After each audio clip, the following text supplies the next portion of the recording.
William Gargan stars as Barry Craig, confidential investigator.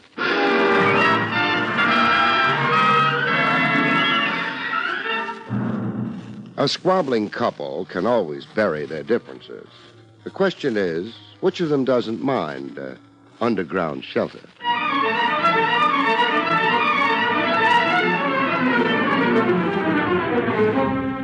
The National Broadcasting Company presents William Gargan in another transcribed drama of mystery and adventure with America's #1 detective, Barry Craig, confidential investigator.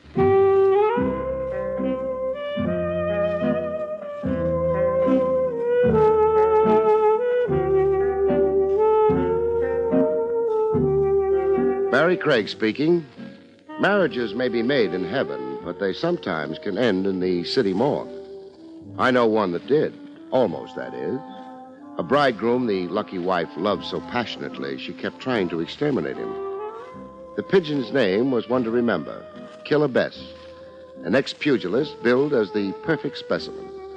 He had forceps and biceps like that, and a chest expansion that reached clear to Madagascar. Added to that, he'd read a book and memorized quite a vocabulary.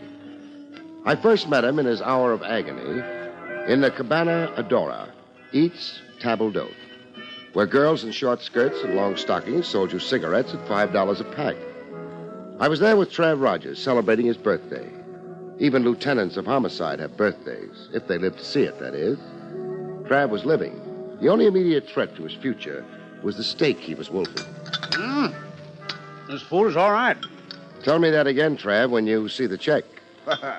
Well, how many birthdays does a man have? One a year, the rumor is. The place is crawling with celebrities. Yeah, I see. There's Marshmallow Midas over there. Marshmallow Midas? The Hot Lips trumpet player. Oh. Say, I thought he was dead. His agent dug him up. A 40-week contract came along. You keep informed. Yeah, I'm a who's who. Over there, getting nicely potted, Killer Bess. Welterweight contender. Light heavy and ex-contender. He had his nose rebuilt and hung up his gloves. He married into society, no? An educated guy for a fighter. He read Pilgrim's Progress and Frank Merriwell. A polysyllabic grunter. You kill you. Uh-oh, Trav. What? Look at the killer change colors. Change colors? From rosy red to green. He's gagging. Gasping for breath. He's not gasping anymore, Trav. He's conked out. We next saw Killer Best in the Southmore Hospital, a private place where checkbook society can recover from the sheer ordeal of living.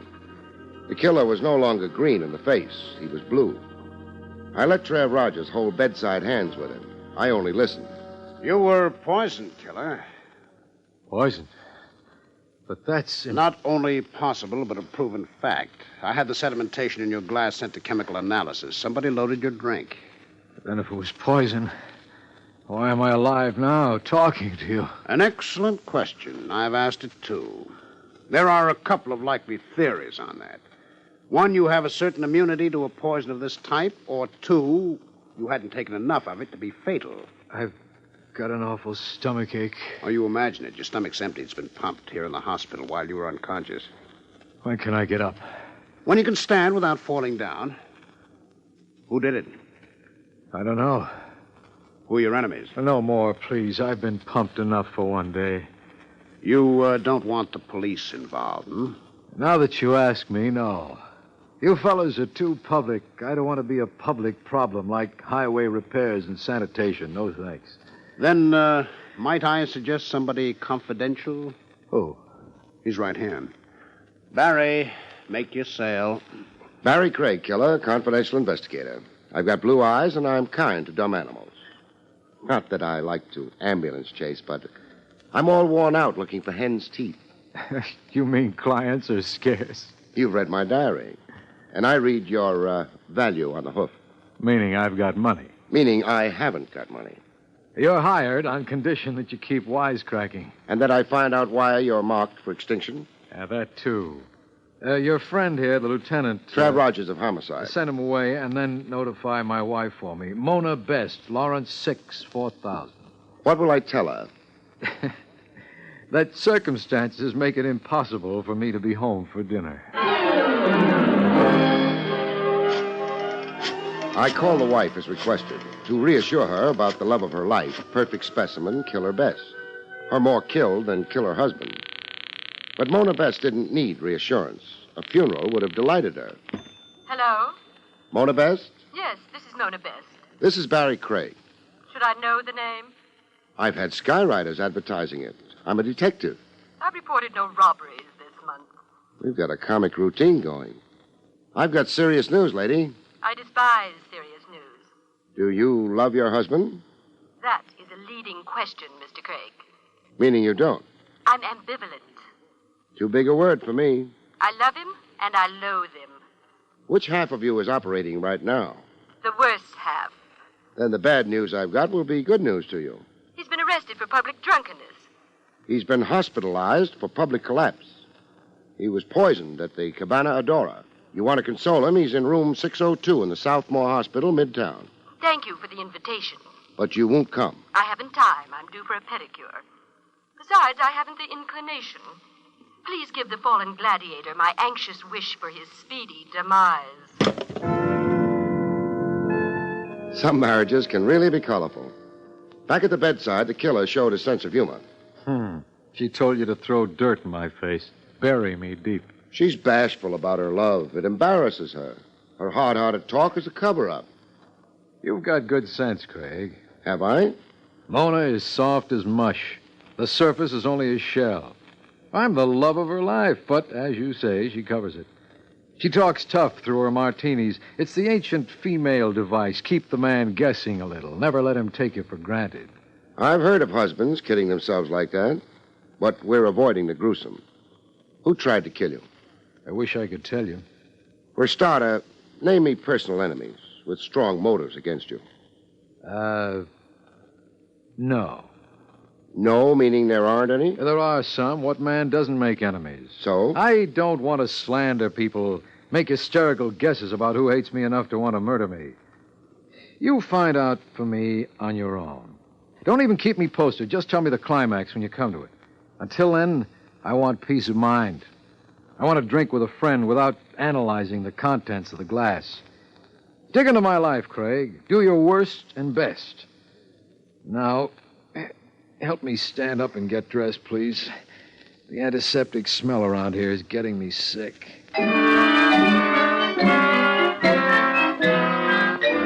I did my worst and best, checking into the life and times of an ex-pug gone blue blood and social register.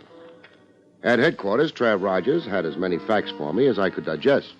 The killer's history makes a fascinating story. I'll retire to a farm and write it at the age of 86. I know another book the intellectually inclined killer read.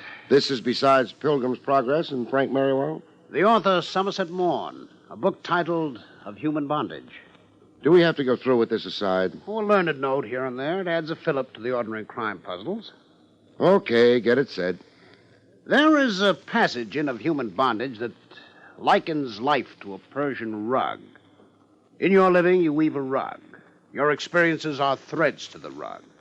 The author urges every man to make his life experiences colorful and exciting, so the rug will be a weaver's masterpiece of colored threads. And that was Killer Best. Every day a color job.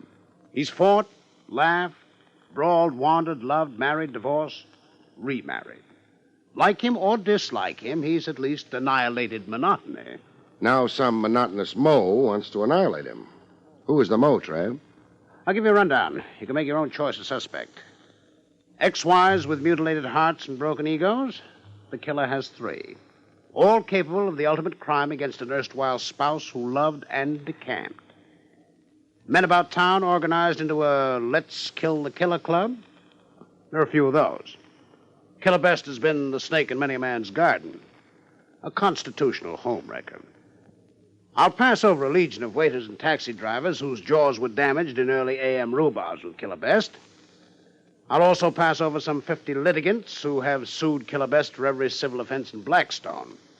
Sued and lost, that is. But I will remark on his present helpmate. Mona. Once Mona Phipps. A tabloid once featured her as the Society Borgia. Lucretia Borgia, the lady of ancient Rome who showed a talent with poison. Is that the reference meant? It is. It seems Mona, like her current husband, was also thrice wed. 2 husbands were shed in Reno and Las Vegas. A third died mysteriously. Poison? The case never stood up quite. His body was exhumed and the vitals sent to autopsy. But The exhumation took place 3 years after his death. too late to prove poison. Yeah. There is one more enemy of the killer's worth remarking on. So remark.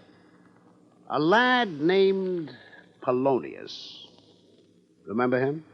Vaguely. Wait. Kid Polonius. A prize fighter, wasn't he? Yes. A contender who ran afoul of the killer. They had a match. Polonius was knocked out in 4 rounds. So? Polonius lost the sight of one eye. After the fight, he accused the killer of having sprayed his gloves with a blinding chemical. Polonius sued and lost, then swore revenge. He attempted that revenge. In what way? A felonious assault on the killer with a knife. Polonius? Polonius. The killer pressed charges. Polonius served 18 months in the workhouse. Polonius went free last week. Free 1 week and stewing over his misfortunes. Quite a lead there, Trav. You know, I think I'll go see Polonius pronto. Polonius took a lot of catching. His address was whereabouts unknown. The workhouse warden had no address on him, and neither did his aged mother. I interviewed fighters, dice players, bartenders, and I came away with 0. Polonius and the American Buffalo, they both vanished from Times Square. When I located Polonius at long last, I'd lost 2 days of my fading youth and $50. The dough was for information. A bookie named Catastrophe had the address for a price. A fraternity building next door to a college. Polonius was the building janitor. Who's there? Open up, Polonius. I want to talk to you. Polonius had more equipment than a building janitor needed. He had a baseball bat, and he held it like Mickey Mantle. What do you want of me? The question should be, what do you want to do to me? I'm protecting myself. Against? False arrest. Cops hounding me out of a job. Cops making me pull up stakes and go every time I get set somewhere. Why would cops want to do that to you? They're doing it. You're here. Not to hound you. Good to hear. Then beat it. Before you beat my brains in? I didn't ask you here. No. I'll take the bat. Hey, let go. No, Okay, you win. I don't mind a little baseball fever, but my head's too big for a regulation ball. Now, what's really on your conscience, Polonius? Nothing. And don't ask me, did I poison the killer? You know about that, huh? It's in the papers. And a paragraph in the story reminding that I just finished serving time for trying to bump the killer 2 years ago. You didn't this time. No. I gave up thinking like that in the workhouse. Do a rap, you change your thinking. I imagine. You now feel more kindly disposed toward the killer? I'd be a liar if I said I did. I hate him. I'd like to see him dead. Only I don't want to be the one who kills him. Why not? I got a life to live. I can't live it in jail. I got this job here. I want to settle down to it. I got a girl. I want to get married, raise a family. Nice idea.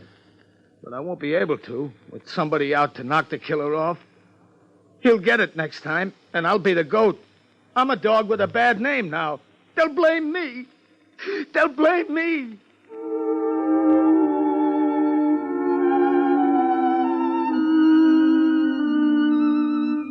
Polonius wasn't as felonious as advertised. He'd given up on his deadly grudge against Killer Best, so he said anyhow. When he came out of the weeps, he proved what a peaceable citizen he had now become. Listen, Mr. Barry Craig. Mr. Craig, you can do a big thing for me. Like? Catch who poisoned the killer that other night. Nab whoever it was and take the heat off me. I'll be glad to oblige if I'm lucky. It happens to be my assignment. Well, make it your double assignment. Represent me, too. I'm expensive. Well, I got $100. I was going to get a new suit and shoes, but I'll give it to you. Keep your money. If you're on the level, you'll come out okay, Polonius. I'm after the poisoner, and I figure to catch him. So long. Oh, yes. Here's your baseball bat. Buy yourself a horsehide ball out of that 100 the next time you get that urge to swing that bat.